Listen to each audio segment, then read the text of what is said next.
Le livre de la Genèse, chapitre 30.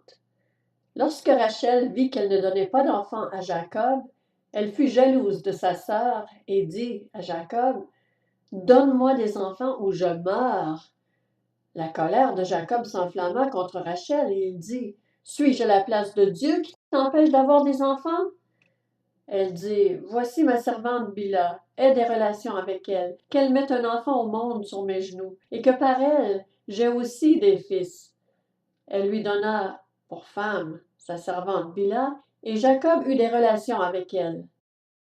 Bila tomba enceinte et donna un fils à Jacob. Rachel dit, « Dieu m'a rendu justice, il m'a même écouté et m'a accordé un fils. » C'est pourquoi elle l'appela Dan.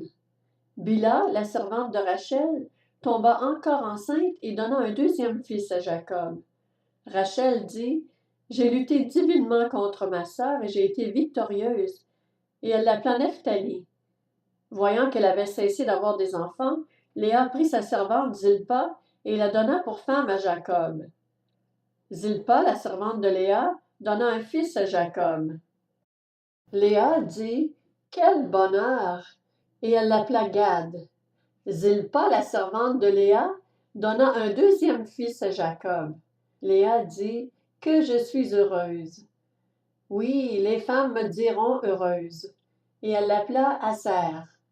Ruben sortit à l'époque de la moisson des blés et trouva des mandragores dans les champs. Il les apporta à sa mère Léa.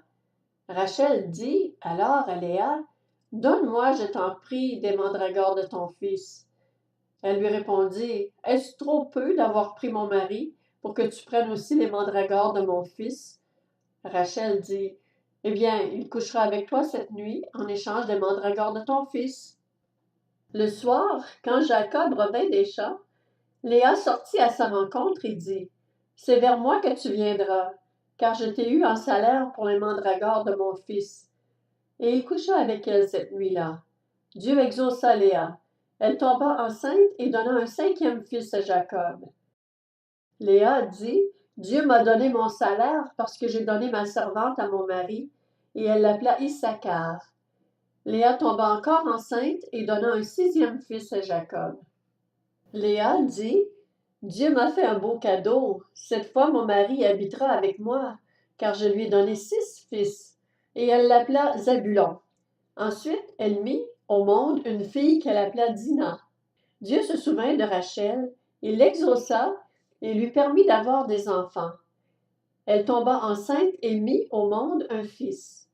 Elle dit, « Dieu a enlevé ma honte. » Et elle l'appela Joseph en disant, « Que l'Éternel m'ajoute un autre fils. » Après que Rachel eut donné naissance à Joseph, Jacob dit à Laban, « Laisse-moi partir pour que j'aille chez moi dans mon pays.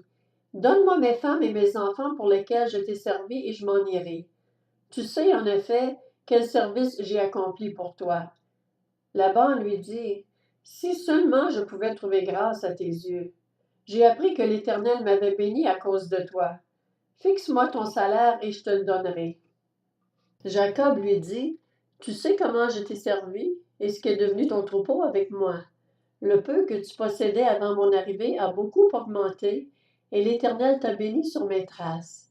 Maintenant, quand pourrais-je travailler pour ma propre famille? » Laban dit, « Que dois-je te donner? » Jacob répondit, « Tu ne me donneras rien si tu es d'accord avec ce que je vais te proposer. Je prendrai encore soin de ton troupeau et je le garderai.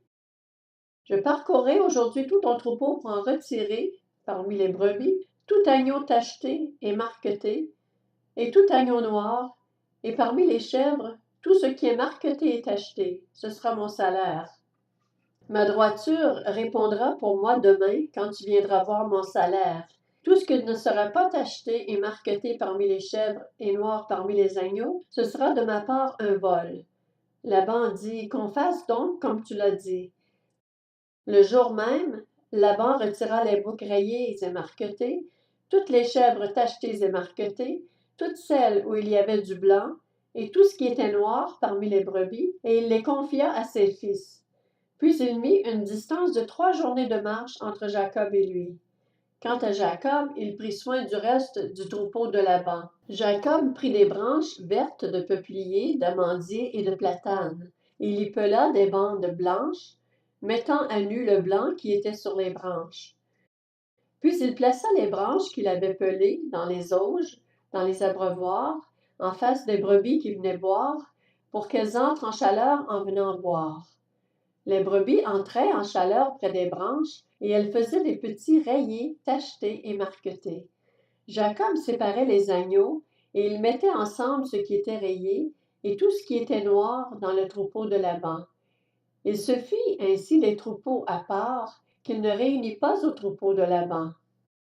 Toutes les fois que les brebis vigoureuses entraient en chaleur, Jacob plaçait les branches dans les auges, sous les yeux des brebis, pour qu'elles entrent en chaleur près des branches. Quand les brebis étaient chétives, il ne le faisait pas, de sorte que les chétives étaient pour Laban et les vigoureuses pour Jacob. Cet homme devint de plus en plus riche. Il posséda du petit bétail en abondance, des servantes et des serviteurs, des chameaux et des ânes.